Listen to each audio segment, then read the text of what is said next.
మన ఆంధ్రప్రదేశ్ రాష్ట్రంలో మరోసారి జిల్లాల పునర్విభజన చర్చకు వస్తోంది.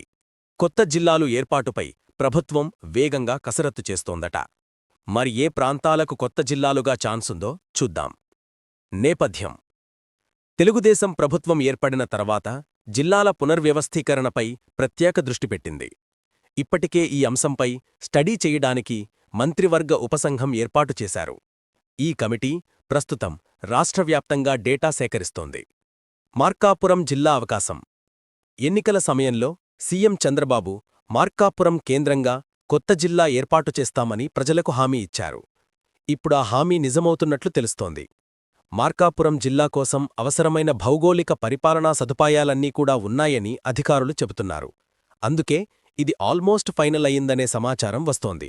మదనపల్లె జిల్లా ప్రతిపాదన: ఇక రాష్ట్రంలో అతిపెద్ద రెవెన్యూ డివిజన్గా ఉన్న మదనపల్లె కూడా కొత్త జిల్లాగా మారే అవకాశముంది.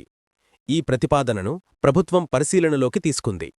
చిత్తూరు, అన్నమయ్య జిల్లాల నేతలతో చర్చలు జరిపి తుది నిర్ణయం తీసుకోనున్నట్లు తెలుస్తోంది. ప్రభుత్వ చర్యలు: సబ్కమిటీ ఇప్పటికే కొన్ని ప్రాంతాల్లో సర్వే పనులు మొదలుపెట్టింది. ప్రజా అవసరాలు, పరిపాలనా సౌలభ్యం, భౌగోళిక పరిస్థితులను పరిగణనలోకి తీసుకుని తుది నివేదికను సిద్ధం చేయనుంది. ఆ నివేదిక ఆధారంగా కొత్త జిల్లాల నోటిఫికేషన్ వెలువడే అవకాశముంది. మరి మార్కాపురం, మదనపల్లి జిల్లాల ఏర్పాటుతో పాటు ఇంకెన్ని కొత్త జిల్లాలు వెలుగులోకి వస్తాయో చూడాలి. మీ అభిప్రాయమేమిటి ఫ్రెండ్స్? మార్కాపురం, మదనపల్లి జిల్లాలు అవసరమని మీరనుకుంటున్నారా? మీ కామెంట్ను కింద కామెంట్ బాక్స్లో రాయండి. ఇలాంటి మరిన్ని తాజా ఆంధ్రప్రదేశ్ అప్డేట్స్ కోసం వీడియోకి లైక్ చేయండి, ఛానల్కి